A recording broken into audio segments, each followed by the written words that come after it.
It is a typically snowy and chilly early February night in Syracuse, New York, where the greatest show on the hardwood in college basketball comes to town. The fabulous Cooper Flag and the undefeated in league play Duke Blue Devils, winners of 15 consecutive games.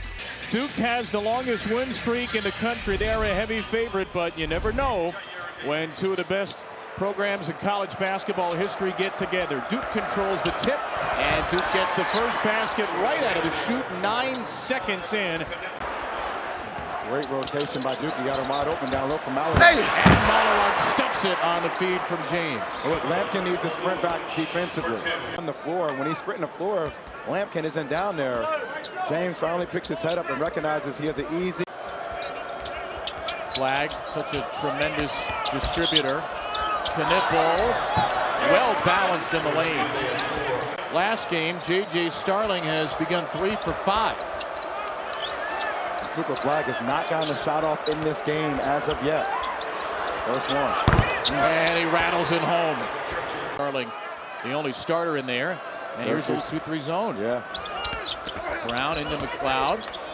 Flag back on the floor for Duke.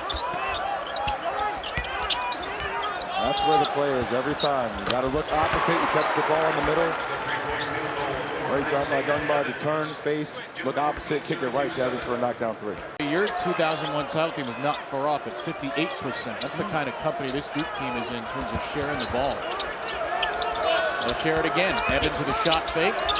Back for Proctor, a 3. It's good.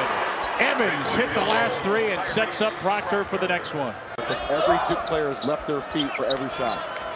James for 3, it's good. A timeout needed by Adrian Autry as Duke hits 3 consecutive threes. It gave Duke a good fight week and a half ago, ultimately fell at home.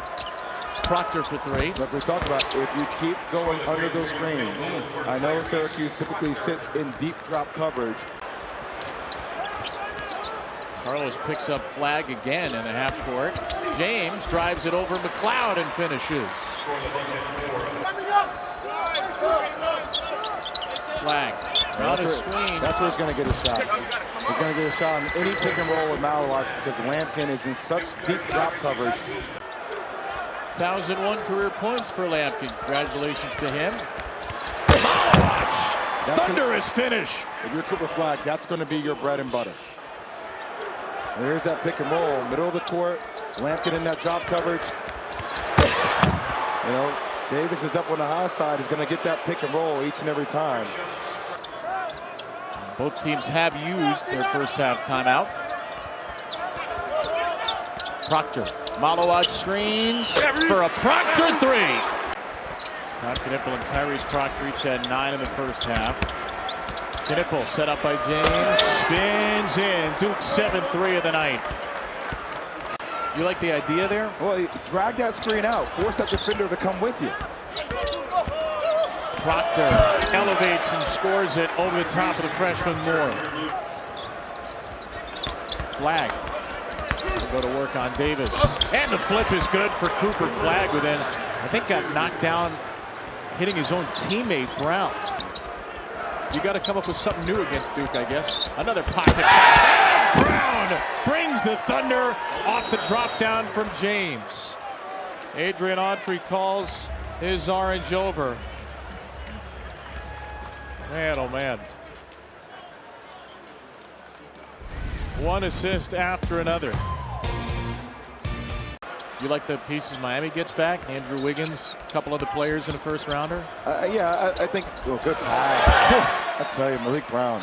John Shire was right about him. Not only is he great, I know he didn't want to be there in Miami anymore. Thought he went about it the wrong way. But there's always been some type of challenge with Jimmy. And you could deal with that challenge when he's in the prime of his career. But dealing with that challenge when you're 35 years old, a different stage that I'm not sure is worth the investment.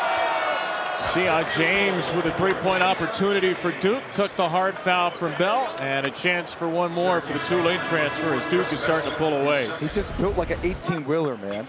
I mean, he does a good job fighting over the top, and I mean, just once he... Evans short, and there's Brown again, tips it to Flag.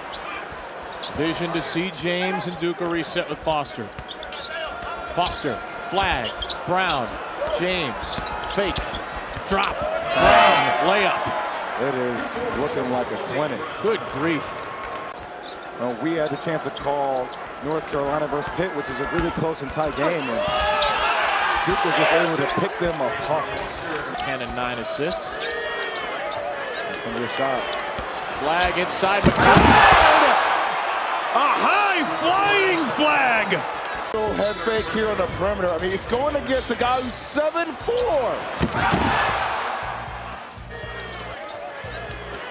I don't have to say anything. Just watch the highlights of it. You're welcome. I know we talk about Cooper Flagg a lot, and maybe if you don't like Duke, it's Proctor, it's a theory, you're sick of it.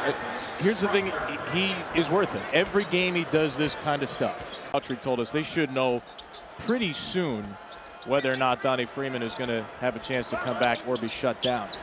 Evans, boy, that is a quick release. Isaiah Evans. Especially to sustain that discipline throughout the course of a game. Ball knocked away. There's another steal for Brown. Who else? Foster. Tough finish for Caleb Foster over the top of Cuff. You know, he's hurt, but playing for the 76ers is incredible. I mean, it was a social media sensation and star. But like, it seems like there's all these dudes care about is hoop. You know, one last thing, Kevin, on Jon Scheyer that I have to give him credit for.